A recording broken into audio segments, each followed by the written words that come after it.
Hello प्यारे बच्चों, कक्षा 4 पर्यावरण और हम भाग 2 पाठ 21 तरह तरह के घर। पवन और सोनम घर बनाने का खेल खेल रहे थे। उन्होंने 2 बड़ी छतरियों को खोल रखा था। पवन उन छतरियों को एक पुरानी चादर से ढकने की कोशिश कर रहा था। सोनम दोनों छतरियों को पकड़े हुए उनके बीच बैठे थे। जब उसे लगा कि उसका घर बन गया है तो उसने छतरियों से अपने हाथ हटा लिए। लेकिन ये क्या, अचानक सब कुछ हिला और ढेर हो गया। छतरियां और चादर दोनों सोनम के ऊपर गिर पड़े। पवन ने पूछा, सोनम तुम्हें चोट तो नहीं लगी? सोनम ने कहा, नहीं, लेकिन पवन हमें इससे मजबूत घर की जरूरत है। तुम सही कह रही हो सोनम, पवन ने कहा, इतना बड़ा घर जिसमें हम दोनों आराम से बैठ सके और जो ना गिरे। तभी दादाजी आकर उनके पास बैठ गए और बोले, लोग तरह तरह के घर बनाते हैं, उनका घर मजबूत रहे इसका भी वे पूरा ध्यान रखते हैं। प्रश्न संख्या 1 है, आपके आसपास किस किस तरह के घर हैं? टिक का निशान लगाकर बताइए।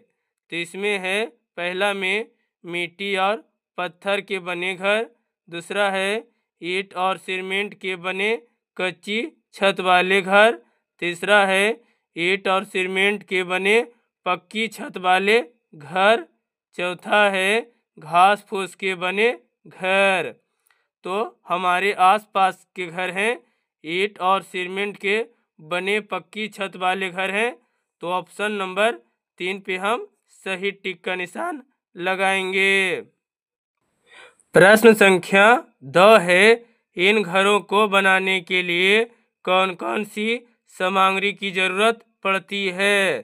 तो ये जो चित्र दिया गया है इसे आप देखकर ये बता भी सकते हैं कि इन घरों को बनाने के लिए ईंट, सीमेंट, बालू, छड़, गिट्टी, पानी, लकड़ी, लोहा, बांस, पाइप और बिजली तार इत्यादि सामग्री की जरूरत पड़ती है।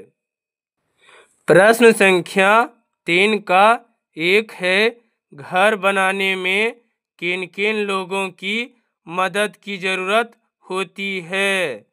तो घर बनाने में निम्नलिखित लोगों की मदद की जरूरत पड़ती है।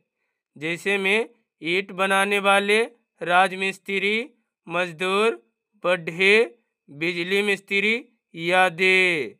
प्रश्न संख्या 3 का 2 है, घर बनाने में कौन कौन से औजार काम आते हैं? तो ये घर बनाने में निम्नलिखित औजार काम आते हैं, जैसे कि कुदाल, हथौड़ी, कड़ाही, कढ़नी, बसुला, आरी, टेप, साहुल इत्यादि। प्रश्न संख्या 4 है, घर को मजबूत बनाने के लिए क्या क्या किया जाता है? तो घर को मजबूत बनाने के लिए सीमेंट, बालू के गारा से ईंटों को जोड़ा जाता है और अच्छी किस्म के सीमेंट, छड़ का उपयोग किया जाता है जिससे कि घर मजबूत बन सके। सोनम दादाजी से बोले, क्या आपके समय भी आज की तरह के घर होते थे? दादाजी ने बताया, हमारे समय में आज की तरह पक्के घर कम देखने को मिलते थे। बहुमंजिला इमारतें तो होती ही नहीं थी। हमारे समय में मिट्टी और खपरैल के घर होते थे। पवन बोला, अरे यहाँ मैं जब गर्मी की छुट्टी में चाचा जी के साथ इनके पास पटना गया था तो बहुत सारी बहुमंजिला इमारतें देखी। दादाजी ने बताया कि ऐसी बहुमंजिला इमारतें जिनमें लोग रहते हैं उन्हें अपार्टमेंट कहा जाता है। ऐसी बहुमंजिला इमारतों के अंदर 2-3 कमरे के कई छोटे छोटे घर होते हैं। तभी पवन बोला, चाचा जी चौथे तल्ले के फ्लैट में रहते हैं। यह घर मुझे जरा भी पसंद नहीं आता क्योंकि वहाँ छत पर जाना मुश्किल है और खेलने को भी कोई जगह नहीं है। सोनम बोले, शहरों में इस प्रकार की बहुमंजिला इमारतें बनाने की आवश्यकता क्यों पड़ती है? प्रश्न संख्या 5 है, आप भी सोचिए और लिखिए। तो शहरों में बहुमंजिला इमारतें बनाने की आवश्यकता यानी कि इसलिए पड़ती है क्योंकि शहर में जनसंख्या बहुत अधिक होती है और शहरों में जमीन बहुत कम रहती है, जिसके कारण ही बहुमंजिला इमारतें बनाई जाती है। दादाजी ने बताया कि विभिन्न जगहों पर बनाए जाने वाले घर यहाँ के मौसम और वहाँ उपलब्ध सामग्री के अनुरूप होते हैं। उन्होंने एक किताब में जगह जगह मिलने वाले घरों के चित्र दिखाए। सोनम ने पूछा, दादाजी ऐसे घर कहाँ कहाँ मिलते हैं? प्रश्न संख्या 6 है, आप भी अपने शिक्षक से पता कर लिखिए। तो ये जो चित्र आप देख रहे हैं यह घर बाग बगीचे में देखने को मिलते हैं। ये जो चित्र आप देख रहे हैं यह घर बर्फीले प्रदेश में देखने को मिलते हैं। इसे इग्लू कहते हैं। बर्फीले प्रदेशों में जहाँ चारों ओर बर्फ ही बर्फ होती है, न पत्थर न ही ईंट और न ही मिट्टी, यहाँ बर्फ की सीलियों के घर बनाए जाते हैं। इन घरों को इग्लू कहते हैं। इन घरों की दीवारें अंदर से छूने पर ठंडी तो लगती है पर वे बाहर गिरती बर्फ और ठंडी हवा को अंदर नहीं जाने देती है। करके देखिए, आप भी अपना मिट्टी का घरौंदा बना सकते हैं। इसके लिए आप नीचे लिखी सामग्री को इकट्ठा कीजिए और दिए गए निर्देशों के अनुसार कार्य करते जाइए। आओ ईंट बनाएं।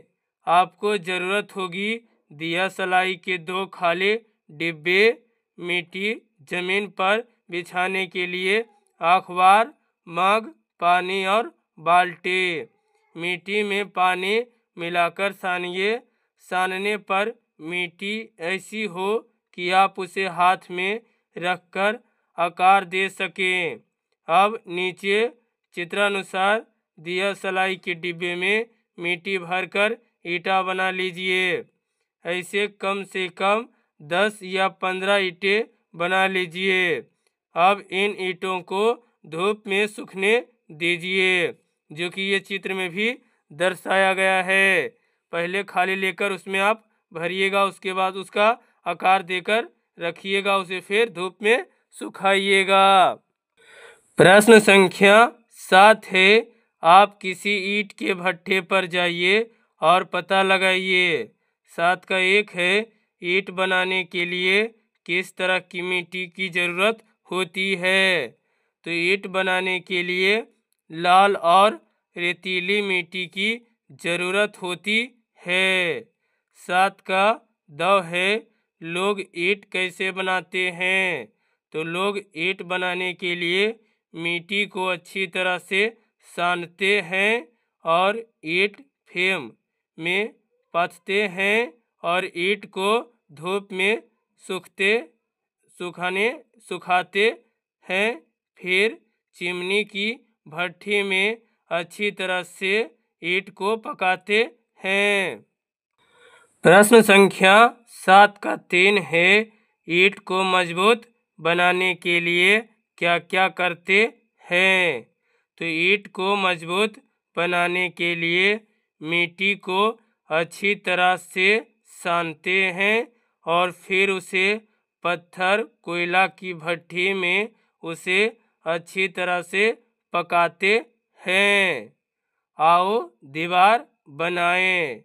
अपनी और अपने दोस्तों द्वारा बनाई गई सभी भट्ठें इनकी ईंटें इकट्ठा कीजिए, उन्हें जोड़ जोड़कर एक दीवार बनाइए। किस तरह ईंट जोड़ने से दीवार ज़्यादा मजबूत होगी? तो ये आप अपने दोस्तों के साथ मिलकर कुछ ईंटों को आप एक जगह करिएगा और इसमें अपने दोस्तों के साथ दीवारों को क्या मतलब बनाइएगा कि कौन सी दीवार ज़्यादा मजबूत होगी।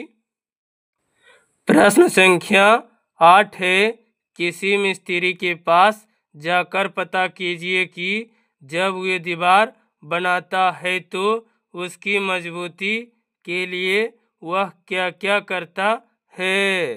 तो जब मैंने मिस्त्री से पता किया तो उसने बताया कि दीवार की मजबूती के लिए साहुल का उपयोग किया जाता है और फिर उचित मात्रा में सीमेंट, बालू और पानी को अच्छी तरह से मिलाया जाता है। अपना घरौंदा बनाइए। तो ऊपर आपने एक दीवार बनाई है, इसी तरह अपने घरौंदे की अन्य दीवारें भी बनाइए। घरौंदे में खिड़की, दरवाज़ा रखना मत भूलिएगा। अब अपने घर की छत बनाने की कोई तरकीब ढूंढिए। ये भी आप अपने दोस्तों के साथ मिलकर ये कार्य कर सकते हैं। ये चैप्टर समाप्त हो गया है प्यारे बच्चों। अगर वीडियो आपको अच्छी लगी हो तो वीडियो को लाइक, शेयर, सब्सक्राइब जरूर करिएगा। इसके लिए आपको बहुत बहुत धन्यवाद।